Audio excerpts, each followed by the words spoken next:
Let's get started with our first news story. Dricus Duplexes is making headlines after confidently claiming that Kamzat Chames is worried about his cardio ahead of their highly anticipated clash at UFC 319. According to Duplexes, is definitely concerned about how he will handle the relentless pace of a 5-round championship fight.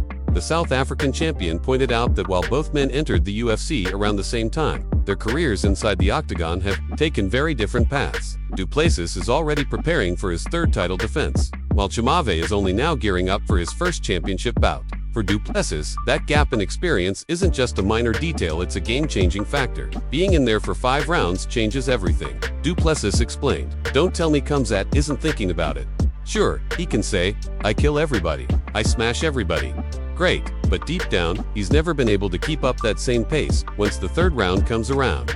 Now, he has to be ready. For a 4th and 5th round, that's a whole different level. And when you start thinking about it, you can't help but ask yourself, what happens if I can't finish this guy early? What if I'm forced to go the distance?" Doing it in training is completely different from doing it in a real fight. In the cage, under the lights, in front of the world, there's no hiding. Duplexes suggested that when a fighter has doubts about their stamina, it often shows in their approach. They may try to conserve energy early, but that can take them away from their natural strengths and fighting style. "You might try to save energy in rounds 1 and 2, he said, "but then you're not fighting your fight, and that's dangerous." We've all seen that Kamzat doesn't usually fight like that. Look at his performance against Robert Whittaker.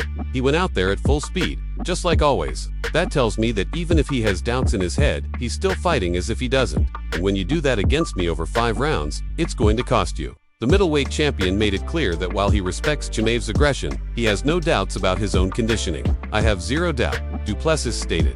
"I've gone all out in fights before and proven I can keep it up. Against Sean Strickland in my first title defense, I pushed it full throttle for the entire fight and still came out on top. Against Israel Adesanya, I scored that 4th round finish, showing I can maintain pressure until the very end. I know I can push the pace for 5 full rounds if that's what it takes. I've been there, I've done it, and that's the kind of experience you can't fake." With UFC 319 approaching fast, Duplexes' comments add another layer of intrigue to what is already shaping up to be one of the most intense middleweight showdowns in recent memory. Both fighters are undefeated in the UFC. Both have fight power. Both have unshakable self-belief. But according to Duplexes, when it comes to conditioning, experience, and the mental toughness required to go the distance, he holds the edge. Before we move to the next news story, a quick reminder: if you enjoy our content, please take a moment to like this video, subscribe to the channel, and hit the bell icon so you never miss an update. Now, moving on to another major development in the MMA world, Dana White has officially confirmed that fighter pay will be increasing, thanks to the UFC's massive new deal with Paramount. Appearing on the popular sports show Pardon My Take, the UFC president shared just how impactful this partnership will be, not only for fans and the company, but for the fighters themselves. According to Dana, this is one of the most significant moves the UFC has made in recent years, with benefits that will be felt across the board. "When you do a deal like this, obviously it's great for the fans, and it's great for the company," Dana said, "but it's incredible for the fighters.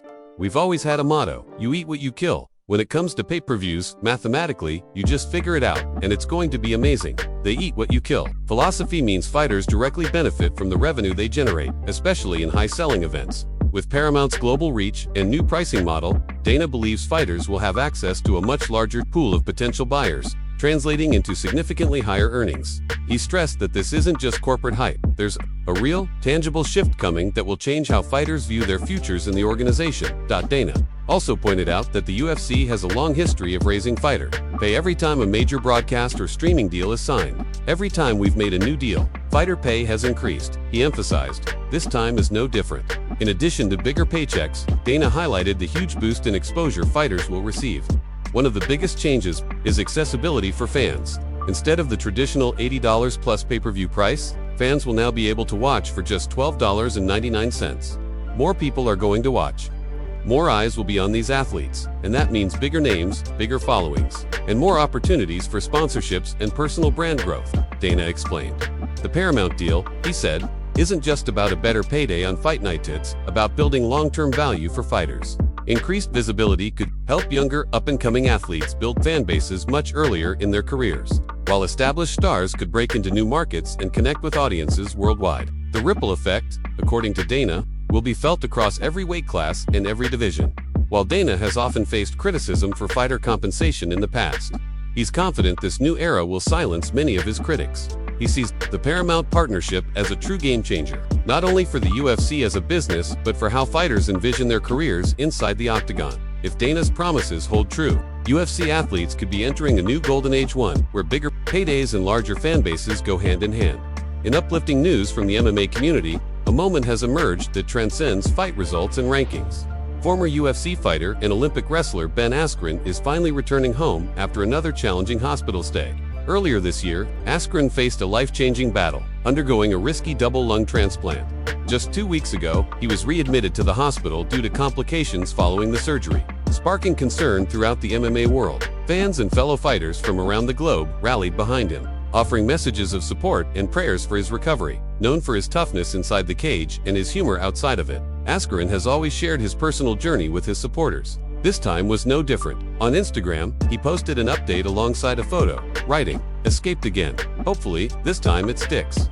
The lighthearted caption carried a deeper meaning, reflecting his resilience and optimism in the face of one of life's toughest battles. Seeing him return home is a source of relief for his family, close friends, and the wider MMA community. While his road to full recovery is still ongoing, this milestone marks a significant step forward. Askren's journey is a reminder that even world-class athletes renowned for their physical strength must sometimes rely on mental toughness, patience, and the unwavering support of loved ones. His courage has inspired countless fans, many of whom have followed his career from his wrestling days, through his Bellator and One Championship triumphs, to his time in the UFC.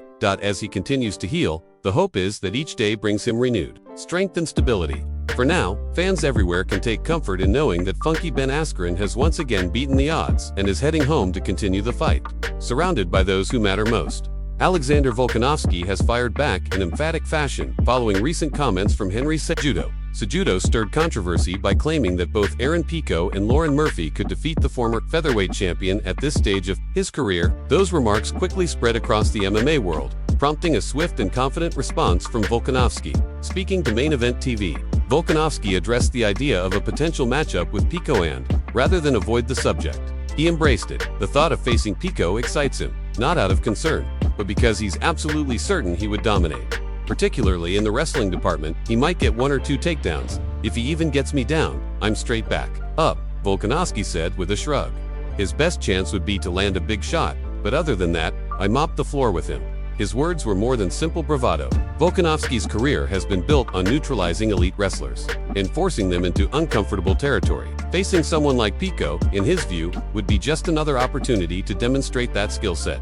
The former champion also took a moment to weigh in on Pico's upcoming fight against Lauren Murphy, offering an analytical breakdown. He described Murphy as a safe, calculated, and strategic fighter, someone who avoids unnecessary risks and controls the pace. If Pico can get through him and blast through him, then we can talk, Volkanovski said, but right now, I just don't see it. While not dismissing Pico entirely, Volkanovski made it clear that respect in MMA isn't given, it's earned. So far, he hasn't seen anything to suggest Pico could match his pace, scrambling ability, or fight IQ over the course of a high-level bout. As for Cejudo's role in the narrative, Volkanovski didn't appear particularly bothered by the former double champion's remarks. Instead, he treated them as the typical background noise of the fight game, the kind of chatter that comes and goes every week in MMA. Still, his tone left no doubt. If the opportunity arises, he's more than willing to silence any doubters. Inside the cage. At featherweight, Volkanovski has already secured his place among the most dominant champions in UFC history. While his recent run has included a few hurdles, he's far from finished. And the notion that up-and-comers like Pico or Murphy could leapfrog into his territory without first proving themselves, that's something he's not buying for a second. For now, he's content to watch how Pico's next fight plays out. But if the hype surrounding the young contender grows too loud, fans shouldn't be surprised if Alexander Volkanovski steps in to shut it down himself. In other news, Shawn Ali has given fans an intriguing update on his potential return to the octagon, and, in classic Sugar fashion, he's keeping everyone guessing.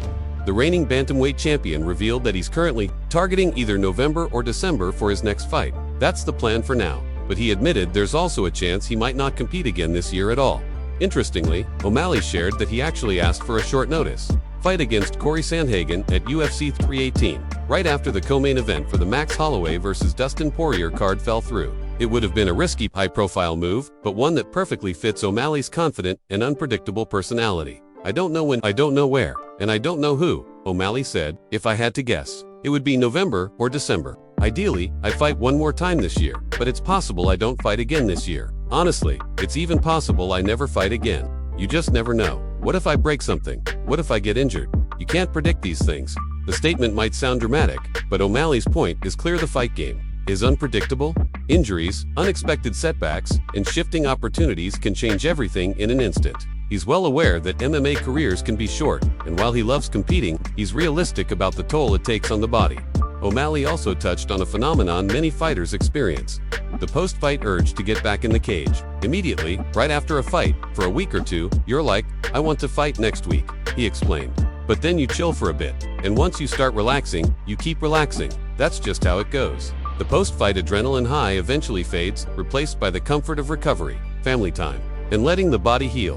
One piece of good news for fans: O'Malley says his toe, which has been a nagging issue in recent months, is finally feeling better for real this time. That's a big relief for the champ, as footwork and movement are essential to his unorthodox striking style. Without a healthy base, his dynamic attacks lose some of their sting. So this recovery marks an important step toward his eventual return. Whether he fights before the year ends or waits until early next year, one thing is certain: whenever Shawn O'Malley steps back into the octagon, it will be a major event.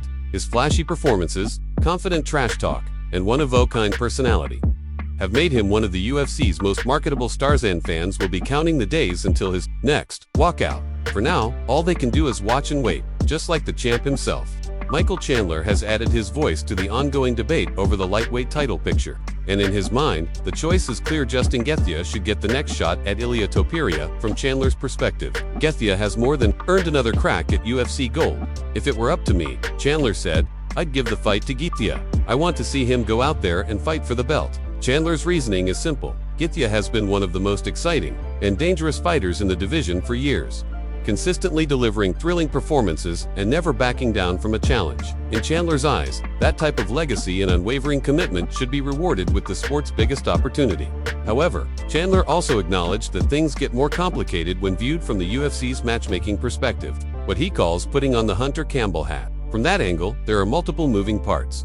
You've got the rivalry between Paddy Pimblett and Ilia, Chandler explained.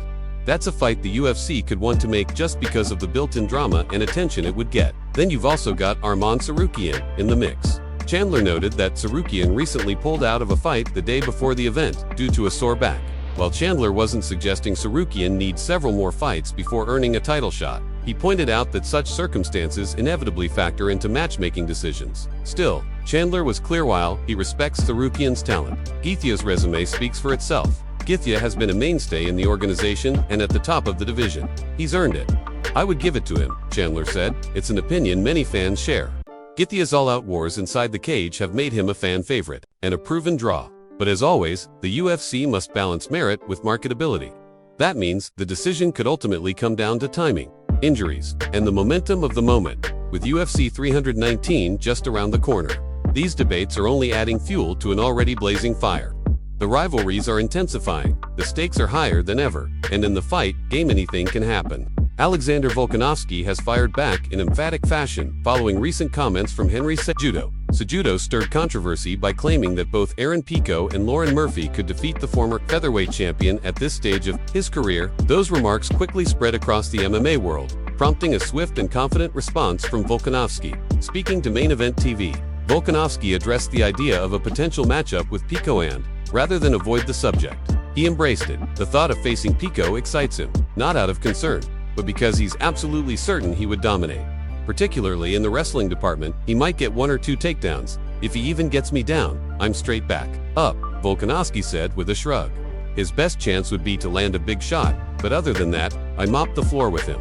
His words were more than simple bravado. Volkanovski's career has been built on neutralizing elite wrestlers and forcing them into uncomfortable territory. Facing someone like Pico, in his view, would be just another opportunity to demonstrate that skill set. The former champion also took a moment to weigh in on Pico's upcoming fight against Lauren Murphy, offering an analytical breakdown. He described Murphy as a safe, calculated, and strategic fighter, someone who avoids unnecessary risks and controls the pace. If Pico can get through him and blast through him, then we can talk, Volkanovski said, but right now, I just don't see it.